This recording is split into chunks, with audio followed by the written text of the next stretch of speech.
Good evening, everyone. I, Kritika Thakur, on behalf of the Placements Committee of IIM Amritsar, am delighted to welcome you all to today's guest lecture. It is an absolute honor to have with us two distinguished professionals, Mr. Praveen Jaipuriar and Mr. Vasu T.S. Mr. Praveen, currently the CEO of Continental Coffee Pvt Ltd, brings with him a wealth of experience across multiple leading organizations. His impressive career journey includes leadership roles at Dabur India Limited, where he served as Senior GM and Head of Marketing. Mr. Vasu T.S., a GTM expert, has had an illustrious career, having served as the Associate Director Sales at Perfetti Melle, Regional Manager at Wrigley India, and Area Sales Executive at GSK. We are privileged to have Mr. Praveen and Mr. Vasu with us today to guide us with their expertise as we prepare to navigate the ever-evolving corporate landscape. I would also like to extend a warm welcome to Mr. Aman Patidar, Program Lead at ACH Management Consultants, who will be moderating today's webinar. We look forward to an insightful and enriching session. Thank you. Thank you. Thank you for the introduction, and good evening, everyone. I'm delighted to welcome you all to today's webinar, part of our MBA to Corporate series. And, my name is Aman, and I'm Program Lead at Bejobbed. So I'll be moderating this session, and thank you for taking the time to join us today as we delve into an exciting topic, understanding the corporate world and different sectors. At Bejobbed, our mission is to help MBA students seamlessly transition into the corporate world.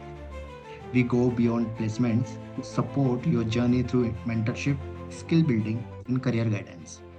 From summer internships to your first job, and all the way to leadership roles, we are committed to being your partner in growth. Bejobbed is building a community where MBA students can gain valuable insights and mentorship directly from corporate leaders with a decade of experience. And this program is not just about starting your career, but about shaping your long-term success. I welcome our both speakers, and this webinar is designed to provide MBA students like you with a valuable insights into how various industry functions, their unique cultures and challenges and opportunities. It will help you make informed decisions as you prepare to enter this corporate world. I welcome Mr. Praveen Jaipuriar, the CEO of Continental Coffee. He is a seasoned leader with over 27 years of experience in FMCG industry. And our second speaker is Mr. T.S. Vasu, an alumnus of IIM Ahmedabad, worked as an Associate Director in Sales Development at Perfetti Melle. We welcome you, sir. Thank you. Let's make this an interactive and engaging session, and we will begin with a few key questions, and I encourage our speakers to share their experiences and expertise. And towards the end, we will open the floor to questions from the students. So feel free to note down your queries or questions you may have. To start, let's discuss the key differences in culture, opportunities and challenges between traditional sectors like FMCG or manufacturing and emerging sectors like tech or e-commerce. And how should MBA students decide which sector aligns with their skills and aspirations? Over to you, sir. Yeah, thanks, Aman, for the introduction. Vasu, you're looking all green today. Why don't you go first today? Thank you. Okay. Firstly, thank you, Aman, and thank you, Praveen, and the Placecom. Happy to be here. First and foremost, it's always pleasure when I talk to the students like you from the Premier Institute, because you are full of enthusiasm to learn newer things. So the question, in one way or other, I think the easiest way to answer it is culture, changing environment, all this as a student.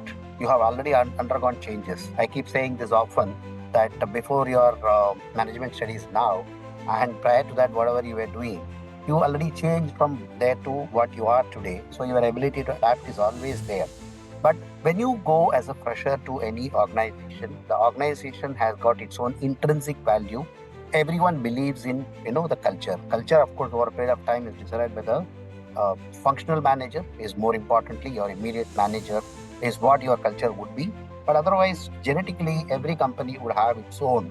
So whether it is, a marketing-driven organization, if you're in an FMCG where your marketing takes lead, if you're in a supply chain like your Zomatos of the world or Dunzos of the world, where the core is their ability to use the connectivity of the entire supply chain.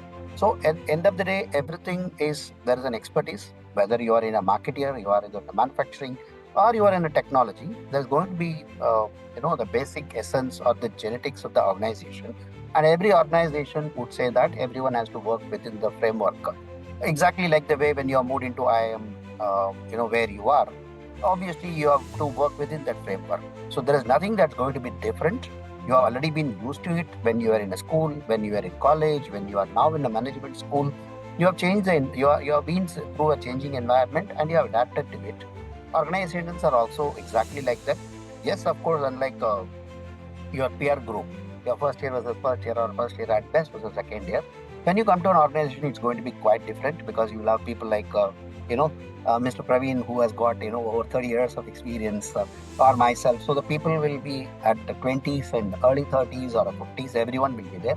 But finally, you will understand that there is a framework, and within that framework, when everyone works, I think the culture is broadly, it's the same. It's not going to be any new surprise to you. Praveen, you may please feel free to add. Yeah, thanks.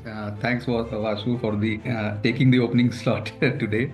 Aman, I think, and all the students, there are different ways to look at it. There is no set pattern here. There is no set answer here. Largely, if you see, yes, cultures could be industry specific, but also we see that culture is also, driven by the top. So sometimes same industry, but different companies may have, different cultures. If you go to, companies which are traditionalist, let's say FMCG companies, where Vasu and myself have spent a lot of time. The FMCG culture is very, very, number driven. You are driven by every month's target, quarterly target, and yearly target. It's a very growth driven culture.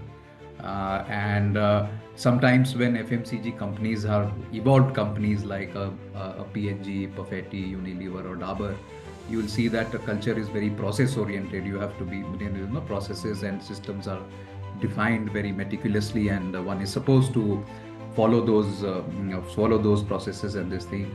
However, if a young FMCG company, like when we started our FMCG operation, it was far more, far more casual, not so much process oriented, a little more chaotic, as to say, if one were to use that word. So that's how cultures are driven. If you go to an ad agency, let's say, if you were to join, and I'm sure some of you will join ad agencies, there the culture is very casual. It's a very, because a lot of creative minds work there, so the culture is very, very different. Vasu mentioned about startups like let's say a Swiggy, Zomato, or a Dunzo, or a Zepto. Again, it's very operational culture because they are driven by efficiencies and excellence in operations. So the culture is very operational. If you were to join consultancies, you will see that the culture is very, project driven, that each project has to be driven in certain timelines. So there are different, industries may have different cultural nuances. But having said so, I always believe that a culture is also dependent on the people who are working there, the leadership that's working there, and a lot is being driven by that leadership. Therefore, while there are certain nuances for each industries, sure, you cannot say to the T that this industry has this culture or that industry has that culture. So that's my 2 pence on this. Thank you for shedding light on this. Moving on to leadership development. How do different sectors approach career progression and leadership roles? Are there any notable differences in how traditional versus emerging sectors groom future leaders? I'll take this. I think how companies look at future leaders from where you are. I have to say, but it's inevitable. Somebody who's on the screen, and that's Mr. Praveen. From his management days, when he started as a management trainee, to where he is, there are a lot of factors to it. Every company, I mean, whoever comes to campus, who wants to recruit, business school students, are very clear that they are there, they are young, energetic, with a lot of ideas and innovative ideas in mind. Therefore, the companies are looking forward to see each one of you. I quoted Praveen from 2001, let's say Balsara days. Over a period of next 16, 18 years, he has risen to the level of the head of sales of, Dabur. I'm sure you are aware of it. And mind you, from there today where he is. So it's a journey of about, let's say, 25 years. He has already been the CEO.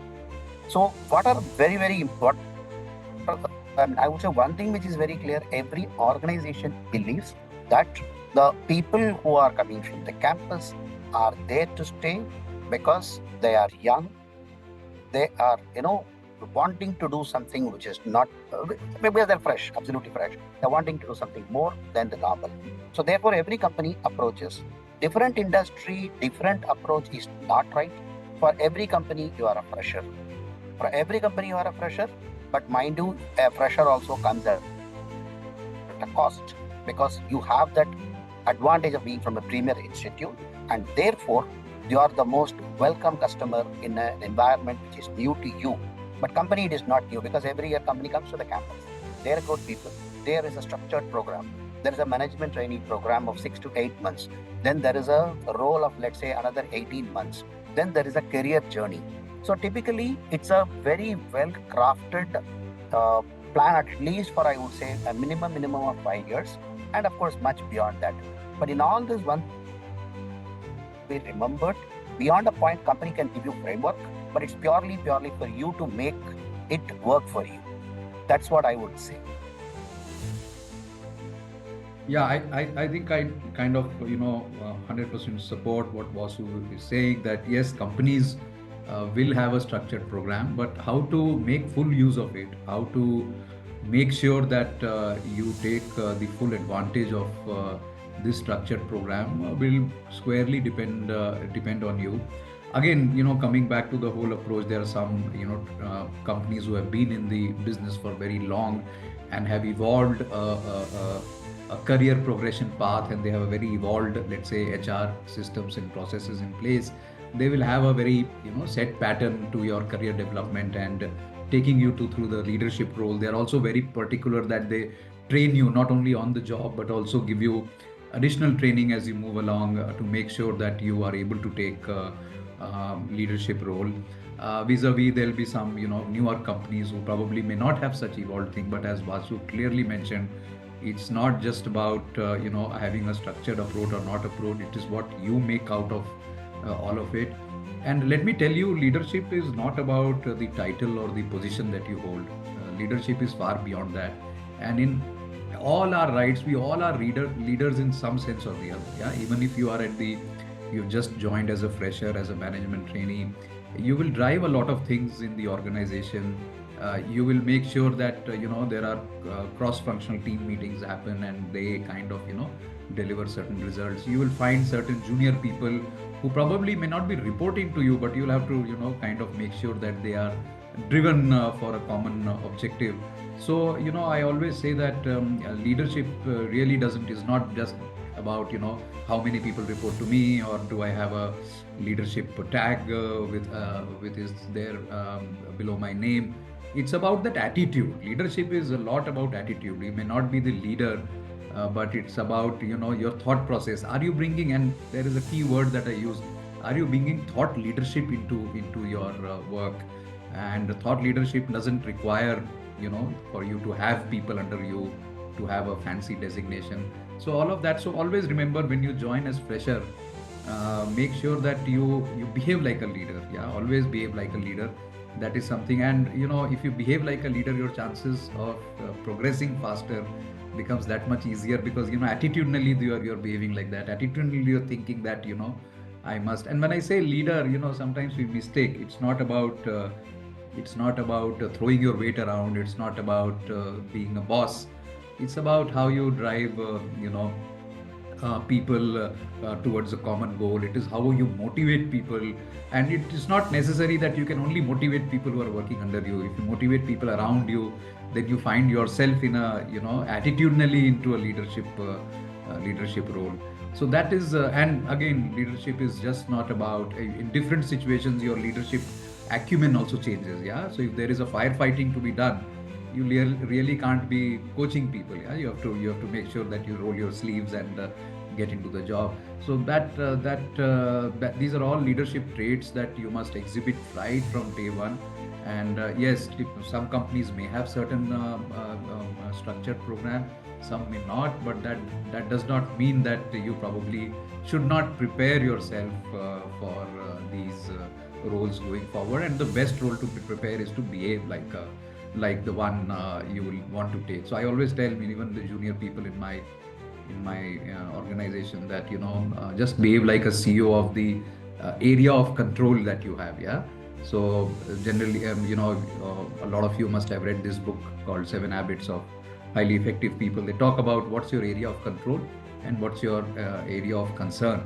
So be in the zone of area of control, what all things you can control, what all things you can make a change in, and think about that, go about doing that, and you will automatically see that whether the organization has a structured program or not.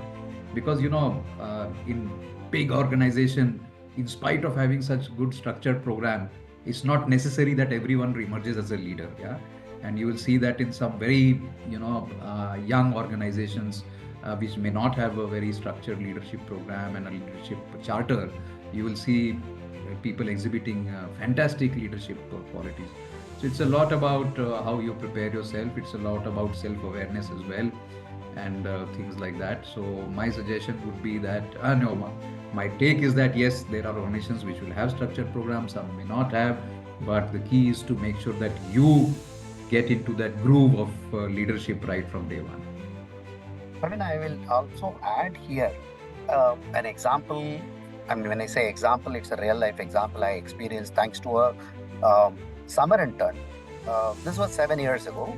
During summer of 2017, this is especially for the students to understand, when you said anyone can be a leader, you can be a leader. What really happened was geotagging was something not really very familiar, obviously 7 years ago. What it is very, very everyone knows today. So I sent him to Rajkot. I was in Bombay branch. I sent him to Rajkot. I said, this chap, hey, come on, there is something called geotagging. He said, yes, sir, I know. Because he's a young guy like anyone else on the screen. He's very young. He said, okay, go and do it. My current team is also doing it. So the current team then were doing about 40-50 stores every day to geotag, lat long. There's a big thing there. This chap went, suddenly every day he started doing somewhere around 80 to 100. And one day he surpassed 100 stores. Then I couldn't believe. I just called him. Hey, what happened? Sign that you have crossed 100. He said, I have no jobs. At 10 to 5, I only do that. Mm-hmm. I said, okay, 10 to 5, you do that. My team also does it. I stopped at that. Now I said, okay, here is somebody who has already arrived. No? And he says, I have nothing else. I have only one job. And that job I will do it to perfection, because he was a student. He carried no myths, nothing. He went with an open mind. I have been assigned a job and I'm going to do it. So suddenly everyone looked at him. He became the leader actually. I just thought I'll tell this to the student. Absolutely. There are a few more I'll share later. But Absolutely. It's very nice and interesting. I always remember this. Yeah, absolutely, sir. This highlights some excellent points, and as rightly quoted by you and Mr. Praveen, that leadership is the ability to inspire, guide, and influence a group of people towards, achieving a common goal, which also involves a combination of vision, strategy, communication, and interpersonal skills to build trust, foster collaboration, and drive results. Now let's, talk about the common myths and misconceptions about working in different sectors, and what are some of the most prevalent ones, and how can students differentiate between perception and reality when making career decisions? Over to you, sir.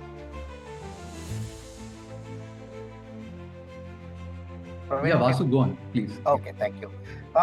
You said myth and reality. There's nothing called myth. I keep saying this time and again. There's nothing myth. Every company who come to campus, I said it just a while ago, come with a clear plan in their mind that they want a student to come, and then they want the student to I mean, when they become a student, as in from student summer interns you do. I'll quote an example from summer internship that all of you are aware of a tattoo. I mean, I was selling bubblegums and chewing gums. As kid, I'm sure some of you would have chewed that, Boomer or a Center Fresh. There's a tattoo. Now, come 2014-15, the regular tattoos were not really of that excitement. And mind you, an internship student telling that you have to have a glow tattoo. So what is glow tattoo? Now in the dark, it glows. It glows in the dark, as simple as that. I mean, that was the innovative thought that the individual brought in. And the campaign became a roaring success when it was really finally actioned. Now, the point I'm trying to capture is companies are looking for such kind of an innovative solution from each one of you here. When you become a management trainee, when you are part of your organization and your responsibility, whether you are in automobile, whether you are in the new age, any of the technology driven company, or the classical FMCG company who's been there, everyone, there's nothing called myth. Everyone is here to offer you, guarantee you that you do things.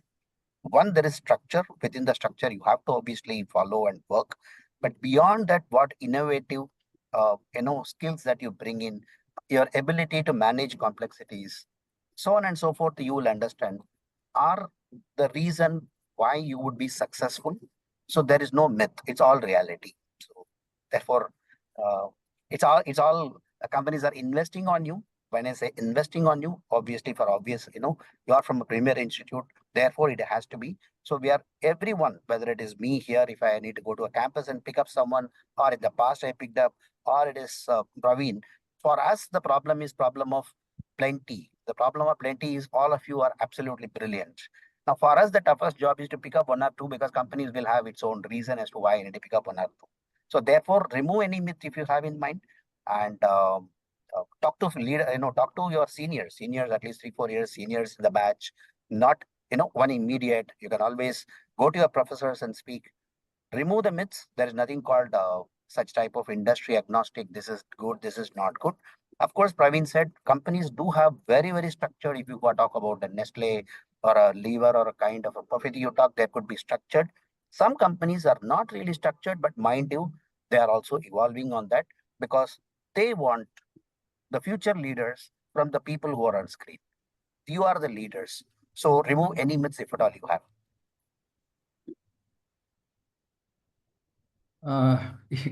Actually, yeah, nice. I think that's a very, very a pertinent point. Let me bring in some, tongue-in-cheek things here.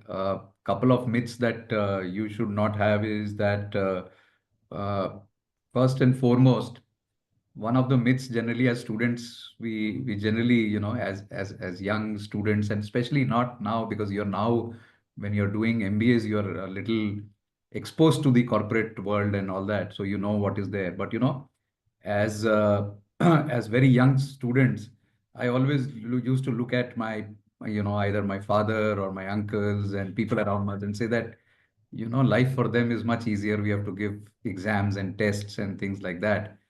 So, but that's the biggest myth that I discovered when I joined the joined the organizations, because in the organization, every day is a test for you. Yeah. So there is not a single day wherein you will be able to, say relax. And therefore, to a lot of students, I say that, this is the last leg of your structured learning program. So enjoy as much as you can, listen to music, do sports, have fun, and remember this song that Brian Adams said, that those were the days of my life. Yeah.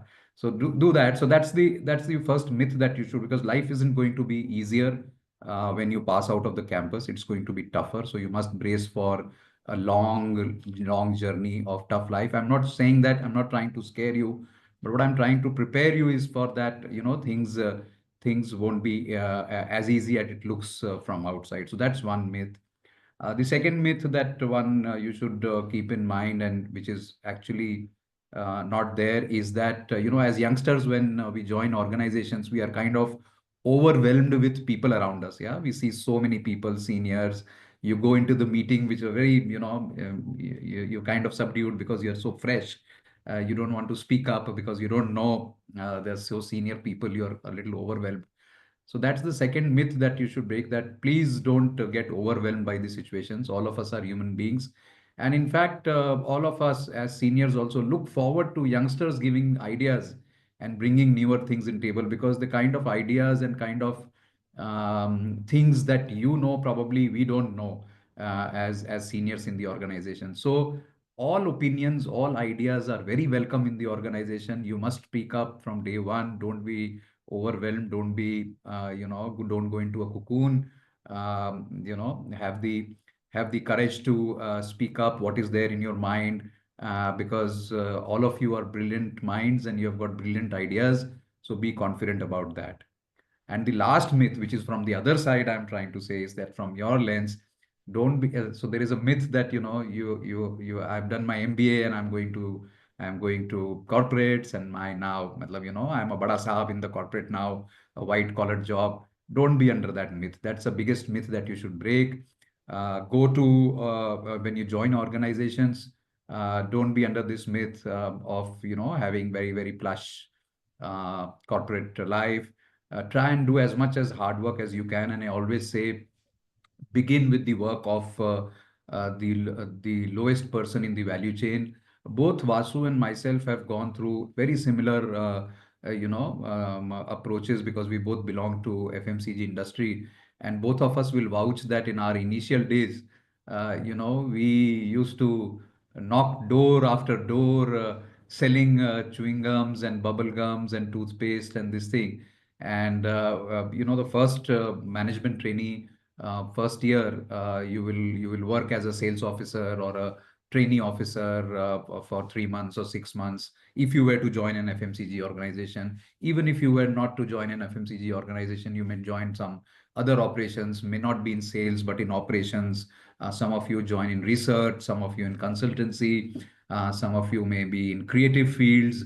But having said so, the point that I'm trying to make is that don't be under this myth that things are going to be rosy from day one.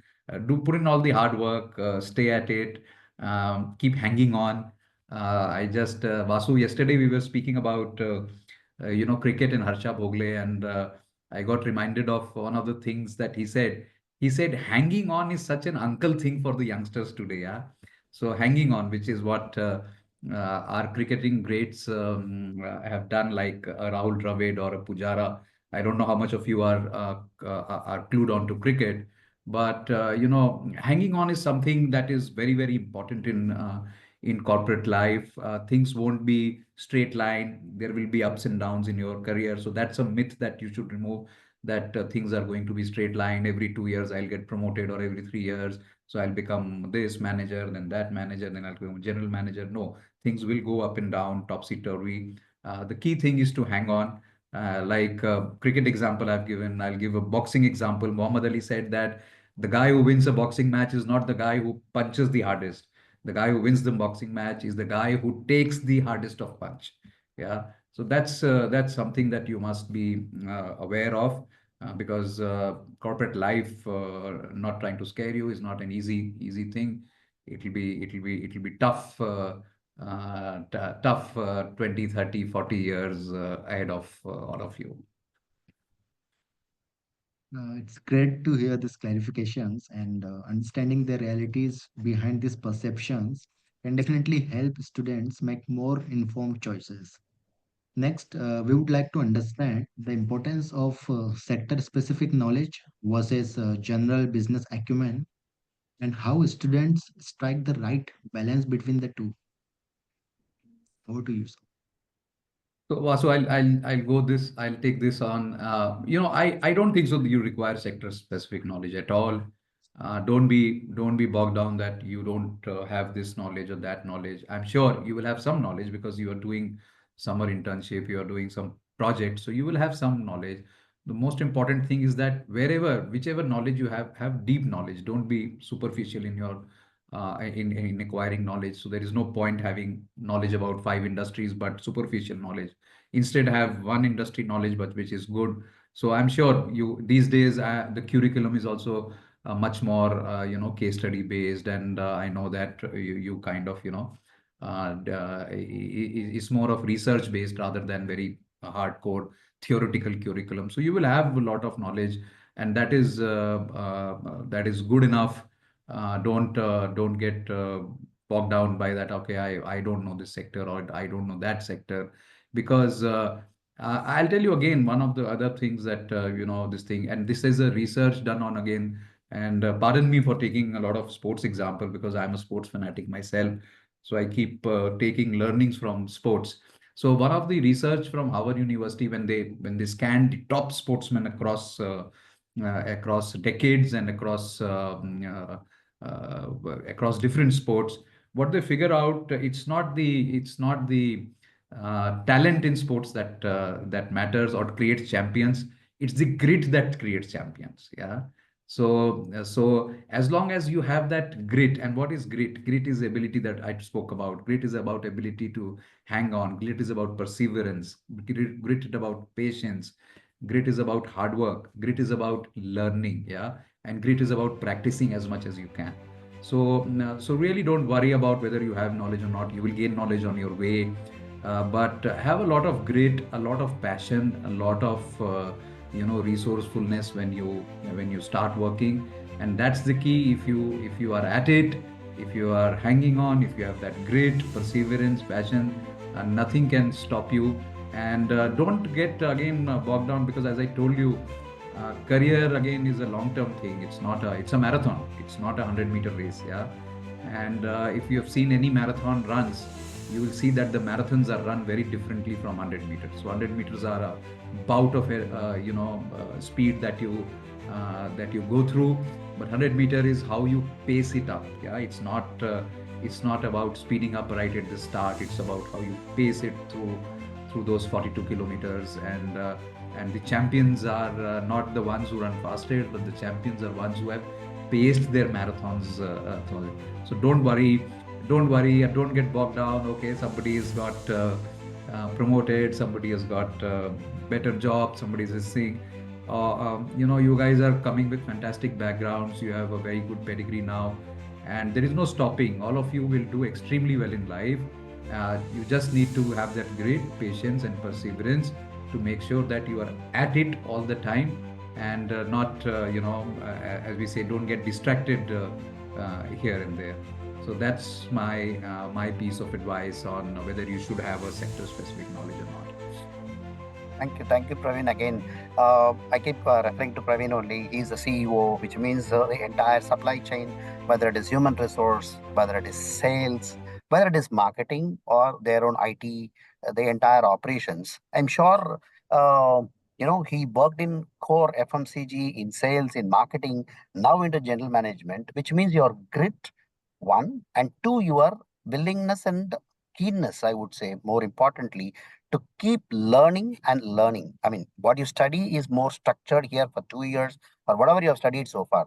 But most important is, as you are in the corporate, as you are into a typical role in any corporate environment, how well are you doing? It is one, the grit, and your ability to keep learning newer things is going to keep you engaged. And therefore, there is no necessity that you need to be, a sector specific knowledge is required. I'm sure you will acquire it. But what is common across would be the kind of people with a similar idea of function. Every company would have a supply chain, every company would have, so therefore, as long as you maintain that and your willingness to learn everything in the organization, uh, you don't have to be really an expert of one, but keep learning it. As I said at the college, when you do it for next 2 years, you learn many things. But as you enter into a corporate life, do it to perfection what you do, but keep your eyes and ears open to newer things. That will give you a better horizon, a better understanding of the purpose, and therefore you would keep learning newer things to keep growing in the organization. And few more points he said very clearly: ups and downs are part of it. Don't get bogged down about it. This is bound to be there. So it's a long journey. It's not a T20, or as he said, it's not a sprint. It's a really, really a long journey over the next 30, 40 years. So therefore, take it cool. Don't be in a hurry. I'm sure, you will gain that over a period of time. Absolutely. This provides such a balanced perspective on how students can approach their MBA journey, build the right skills for their desired roles. And lastly, let's discuss the pace of growth and innovation across sectors. Some sectors are stable but grow steadily, while others are high risk but high reward. And what should MBA students prioritize? Stability or rapid innovation? Stability is definitely required, and I'll only be repeating what I usually say. Your equity shares don't pay you overnight. You have to hold the equity shares for a long period of time, which means you will have to give enough of time to yourself to do well in a role. You'll have to give enough of time to the organization to see if you have done well. I think that's very, very important. Innovation, all those are fine, but to begin with, you have to give time to yourself. You have to give time to the organization. These two are important. And again, you do that, you are bound to be successful. So therefore, maybe Praveen would add much more to it, but I just thought, like an equity share, you hold it for a longer time. Uh, you will definitely be assured of a good return. Don't want to be in a hurry. Absolutely, Vasu. I think hit the nail on the head. Career is about like equity. You don't put money today, or I say mutual funds. You don't put money today and say tomorrow that have I got return or not. You won't get return. Yeah. In fact, in the next, if you invest today, 10 days later, because they add their administrative fees and all that, your return will be negative only. So I keep telling people that, don't be in a hurry to, a lot of times, youngsters do change very often because they tend to get bored, or they are in the sense of anxiety. We all know our attention spans are growing smaller and smaller as we have past decades. But as far as your career is concerned, please take it as a long-term thing. That is one. Second, Aman, I always say that innovation and stability are probably not two ends of spectrum, but probably they're on X and Y axis. So probably, one would like to an organization with high innovation and high stability is the best place to be in. I always say, organizations like Apple, they are the best place to be in because they are high on innovation and they're high on stability. And probably because of the fact that they are high on innovation, they are high on stability. Every 2 3 years they change their phone. Yeah, they change their model, but they are there. And the other example that I gave is a lot of FMCG industry examples you have given, and I love to take this example from one of Vasu's products is the Center Fresh or the chewing gums and all that.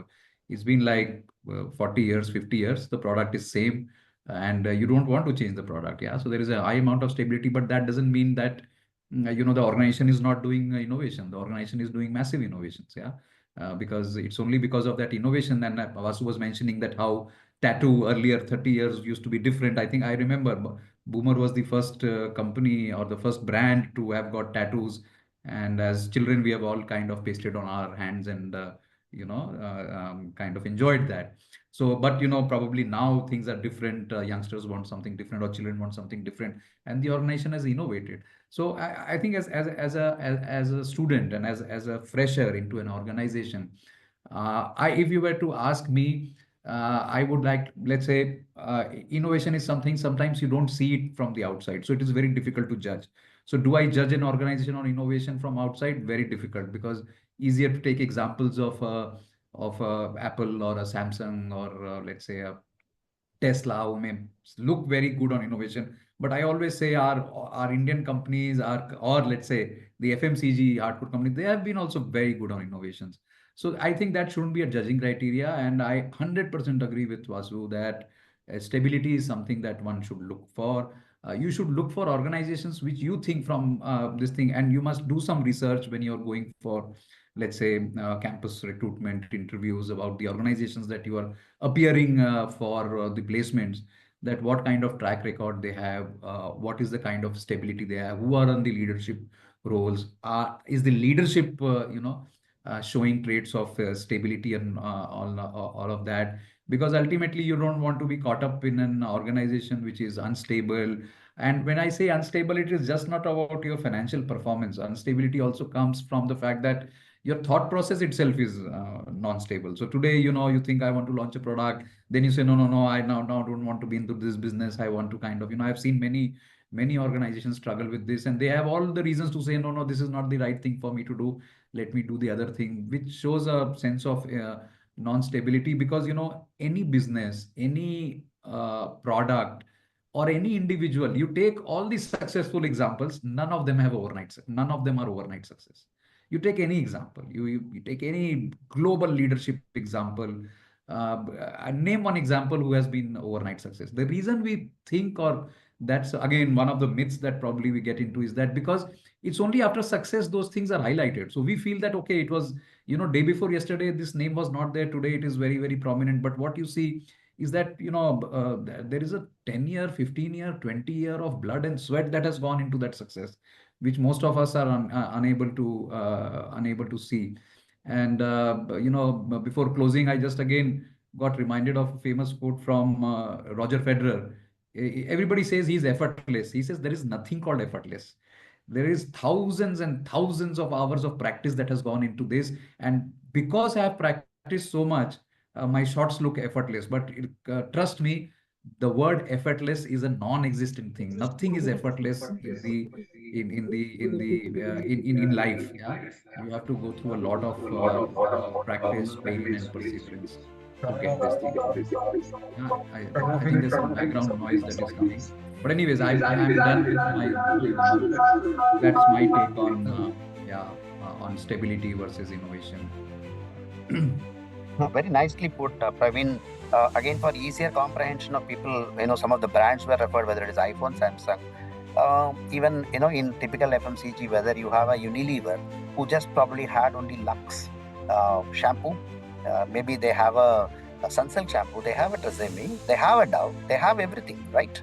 Which means there's an innovation, and that innovation is for a reason. What type of customer or a consumer I'm addressing that innovation is also important. So stay nimble with your innovation, and then keep in mind that all the time I'm supposed to fulfill the requirement of my customer or consumer in this case. So absolutely right, innovation is key. It has to be there all the time. Right, sir. And it's enlightening to hear these insights on how students can evaluate their preferences and adapt to varying growth dynamics. And also, I would like to thank Mr. Praveen and Mr. Vasu, for sharing the valuable insights to the students. We will now open the floor for questions from the students, and anyone of you have any questions, please raise your hand, or you can type in the chat box and I will direct it to our panelist.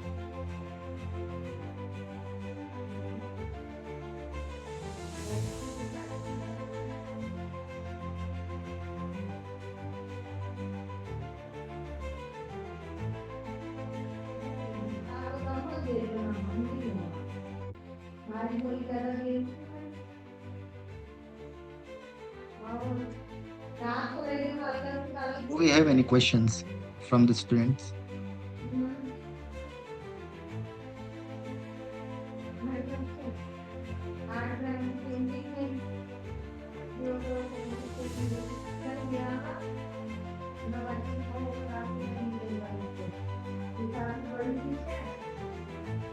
If students have anything which is not there in mind readily, they can always write to the job. We are also somebody has put up a hand. Jan. Yes, sir. For individuals feeling stuck in their career trajectory, would you recommend exploring new roles within their current sector, or should they try switching to a new sector? Praveen, you are taking it, or can I go ahead? Yeah, please go ahead. Okay. So I think somewhere along Praveen very clearly mentioned during his talk that you must know what is your interest, what is your strength, what is, for example, somebody could be an independent, for example, innovation we talk about. Any of these examples you take, somebody has to be very clear what is one's interest. If you are going to be in a data-rich, data mining, then your ability to understand data, dissect data, slice them, etc. is largely an individual job, mind. Because you have to understand the data, you have to dissect it in such a way, then present it to the users, which means you are more an independent contributor. But at the same time, if you are someone who's working in the field, let's say all the time, then you'll have to be very good at moving with people, because your team comprises of so many people who are from different I mean, their evolution could be different, their performance could be different, their backgrounds could be different, which means for those people, if you are a manager, then your ability to be a good manager, to have the complexity as a team, and then how good you are as a leader. So what is your own take on yourself? Are you a good independent contributor? Okay, if I'm an independent good contributor, is my interest in innovation, which is, let's say, in FMCG parlance. If you are in marketing, then you'll have to have that innovative bent of mind. Am I good at creating new creatives and whatnot? This is a lot to do with your own ability, your own interest. That can decide which industry or which role you are taking. Maybe the company is right. Maybe the role that you are in may not be the best. So that requires certain understanding with the HR. You can go and talk to your line manager. You can go and talk to your functional head. You can definitely go to your HR and ask once you get into the job. I mean, as student, of course, it's not applicable. Once you are in an organization in such environment, best is to go to the human resource, team, go and ask them, this is my interest, this is what I'm doing. Am I good at this role? What else I can do, or what different I can do, or where will I be the best fit? That will help you, rather than being decisive about everything before even you walk into any organization.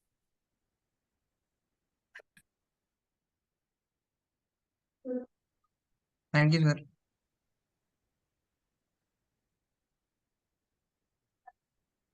Sir, we also have a question from Murikankar. She's asking, what strategies do you recommend for aligning cross-functional teams to ensure seamless execution of a consulting project?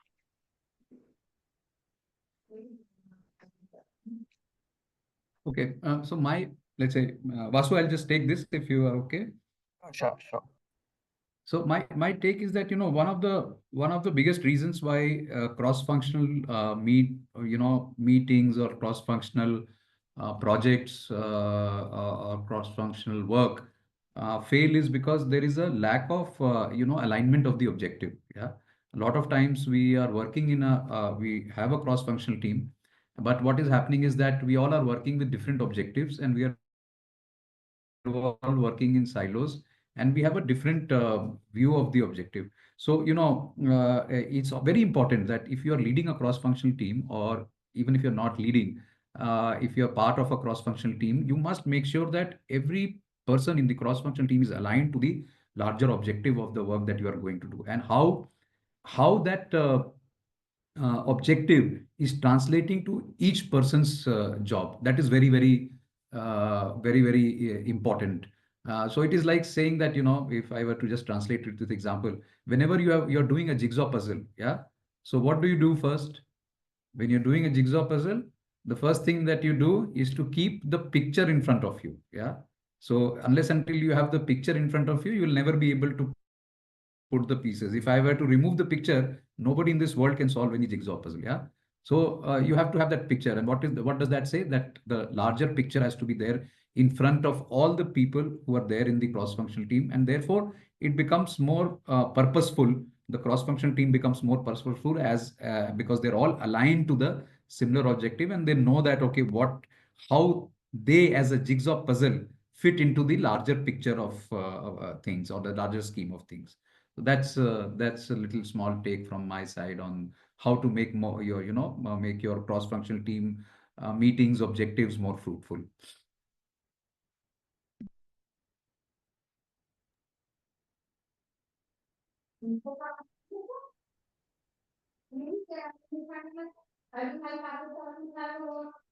Yes, Aditya, you can unmute yourself. Good evening, sir. So, sir, my question is that as an MBA, whenever we think of entering the FMCG industry, we always most people consider a role in sales department. So, could you elaborate what are the other avenues that we as MBA students can enter the FMCG industry? Okay. Sales is because it is good to understand, because finally the revenue making function in any organization is sales. And there are ground realities that if you are in manufacturing, let's quickly understand, if you are in a marketing role, which eventually you would obviously want to get into, It's all about your innovation. There's a team of marketing who will think about it and whatnot. But finally, why do you do all that is to, understand that the execution team, which is sales, which is pan India present, what kind of complexities are there, what is channel management, what is customer management, and so on and so forth. The practicalities obviously are being understood, and also understand that currently Delhi is shivering. I am addressing this from Chennai, and I still, I'm at 33 degrees. So the culture is different. Every 300 kilometers you travel, your food habit changes, your languages changes, your culture changes, which means it gives you the ability to understand what is, let's say, January 14 Maharashankranti in some parts of the country, or Pongal as it is called in the southern part of Tamil Nadu, it is called Pongal, or what is it called Bihu, etc. You understand the cultural nuances of this, country by traversing the length, understand it from people, be it customer, as I said, the entire complexity that you go through it helps you when you come to, let's say, any other role. It's far more easier because every role other than sale is usually a branch or two will be there, or the entire head office is there, or you have a manufacturing operation, which means they do it from one plant or two plants with everyone is there. But this is pan India, it is, therefore, to understand the complexities, nuances, culture, and whatnot is a reason why somebody would want you to be in sales. Then understand the sales, far more easy to relate to what you want to. That's the way it is. All smiles, Aditya. Thank you. I would assume that the question is answered well.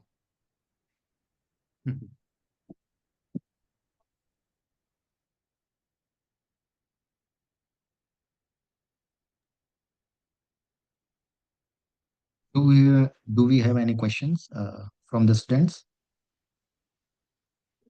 You can write back if you think that even at later stage, if you think that something has come to your mind and you want to ask, you can write to Aman. Aman can direct it to Vasu and myself, and we will be very glad to give you an answer, or at least try and give you an answer on whatever you're asking. Ashutosh Absolutely, is you there. can. Yeah. Yeah. Ashutosh has put up his hand. So we Yeah. want, we can take it. We have time. Yeah, If you we don't have mind, we just have time for one more we can question. take it. Ashutosh, maybe with that, we will, yeah, go ahead, Ashutosh. Am I audible, sir? Yeah, you are audible. So, good evening, sir. My question is, how can we identify and leverage opportunities in sectors experiencing rapid growth? Okay, uh, how can you identify? There are sectors, see, there are some sunrise sectors who probably are looking at very rapid growth sectors, like, let's say, maybe certain areas of technology, not all areas of technology, but certain areas of technology like fintech and all that is experiencing a lot of growth. There is a lot of growth. It need not be sectors, but there are some young companies in some, even in FMCG sectors, like which are as stable as FMCG, they're also experiencing very high level of growth. There are could be other some technology. There are some logistics sector which is seeing a lot of growth because there is a lot of consolidation from unorganized logistics to organized logistics, and which is seeing a lot of growth. Of course, the last mile delivery sector, which is the quick commerce and the food delivery sector, these are looking at very high growths. And I'm sure I could be missing some of these sectors, but these are some of the first you have to identify that which are these sectors. You have to see that just because some sector is going through a very massive growth may not need. And we spoke about innovation stroke growth versus stability and things like that. And both Vasu and myself had agreed that while innovation is very important, there is nothing that you can take away from stability, because it's your growth maybe in 3 years or 4 years could be very high, but if the sector itself is prone to stagnation after that, then there is a challenge, because any place which is stagnating will also not provide a lot of growth opportunity when your career is concerned. So you have to be very careful in kind of earmarking first which are these sectors, and then say that, okay, if these are sectors which are growing at a very high speed, what role could I play, what are my interest areas. Sometimes, it may happen that the sector is growing at a very, very, very great pace, but you as an individual are not meant for that sector. Yeah.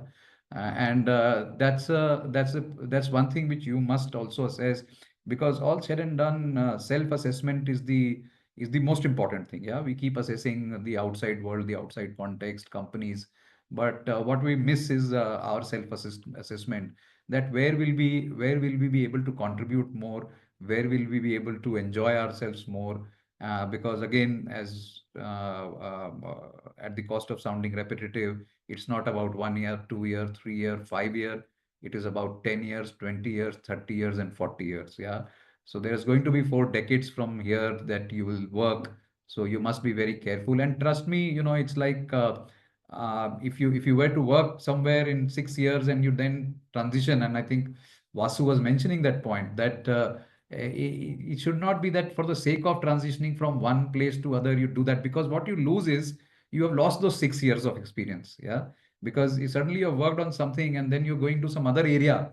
Suddenly this 6 areas is you're again starting from zero. Yeah, not to say that that's something that you should not do, and but more often than not, why to lose something that you have built on for some time. So it is at very early stages you should be able to figure out that what are you meant for, and then be very careful in choosing this, because sometimes growth looks very flamboyant and flashy from outside, but has its own perils over a long period of time. Nitin?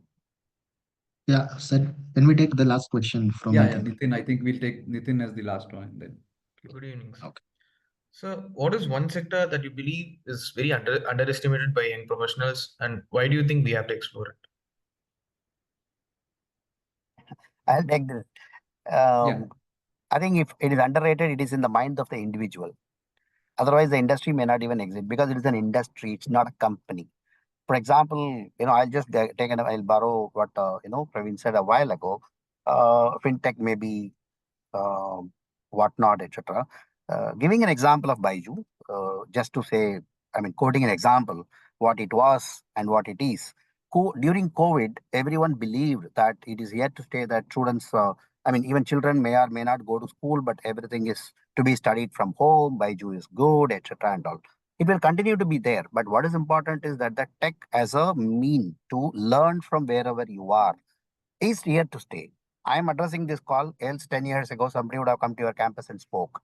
Praveen is addressing from where I am, where he is, and I am doing it so. So, to answer your question, Nitin, there is nothing called any industry which is underrated, etc. and all. Certainly, it's not. Another point to be remembered, it's a long journey of over 3.5 to 4 decades, which means, as Praveen said, ups and downs are likely to be there. You can take an informed decision. You gather all information, then you take a decision to plunge. Once you have taken the decision to plunge, because you have taken decision, you are you are responsible for that decision. Stick to that. This is very, very important. Second, not to have mindset that somebody is lucky, somebody is, let's say, close to somebody. No, it's all in end of the day your choice, your decision.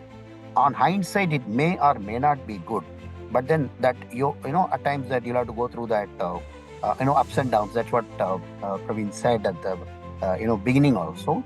So therefore, no industry is underrated or etc. Supply chain, for example, is being talked a lot about these days. Fintech is being talked about a lot these days. But these are also because the technology has also come in to support all those.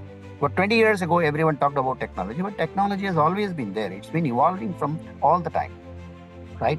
So therefore, to answer your question, there is nothing called which is an underrated industry or anything. Everything is here to stay. Everything is here to evolve. Everything will definitely prosper, and will continue to rather prosper. So there is no such specific. Thank you, sir. Yeah. One piece of advice, not just to Nitin, never compare. Don't compare. You never know the path somebody has traversed. Therefore, why an individual is successful, success is rated by others, right? So therefore, never compare. The path one has treaded may be very different from what you are. So therefore, avoid comparison. Half the time, Your mind game is one there because you are happy in what you're doing. When you are in a happy state of mind, you are likely to be executing better. When you are happy, you tend to do less mistakes. If your mind is not clear or happy, or it's a little confused, the decision making process can be wrong. So therefore, this is just not to, as I said, Nitin, this is to everyone. Never compare.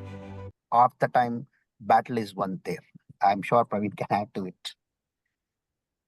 No, nothing much more than what you mentioned, Vasu. I agree that there is no underrated sector, overrated sector. Sometimes businesses are cyclical. Some sectors do better than the others, but in the long run, each sector has its own. As long as the sector is catering to some basic human needs, I don't think so. Any sector is underrated.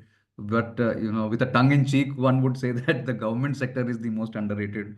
People don't want to go there, but come to think of it, even the government sector is getting so much of prominence these days. And in fact, Narayan Murthy said that the government should start recruiting MBAs now. So that speaks of the fact that there is no sector which is underrated. All of them are good. Again, choose your sectors as per your liking, what you think you like to do. And sometimes also see, not everybody it's not that ki I will have a very definitive liking also. Yeah, sometimes you need to explore. Sometimes you will join a company, and then probably once you join the company, you start seeing the real corporate world. Then you will interact with various departments, and sometimes you may take 1 or 2 years to figure out, okay, this is something that you like, and this is something that you want to do. So take that 1 2 years, take that 1 2 3 years, no problem. The first 2 3 years are the ones where you can at least experiment, see what is that you would like to do. And then once you have kind of pretty much decided or found out that okay, this is something that you want to do, then continue doing that for the next many years. And that's, I think, what your approach should be. Thank you, sir. So yeah, I believe we have covered all the questions, and this has been an enlightening discussion. And on behalf of everyone here, I would like to thank our speakers, Mr. Praveen and Mr. Vasu, for taking the time to share their experiences and perspectives with us today. So, to all the students, I hope today's session has given you a better understanding of the corporate world and its many facets. And thank you for joining us. And we look forward to seeing you at our next webinar. Have a great day.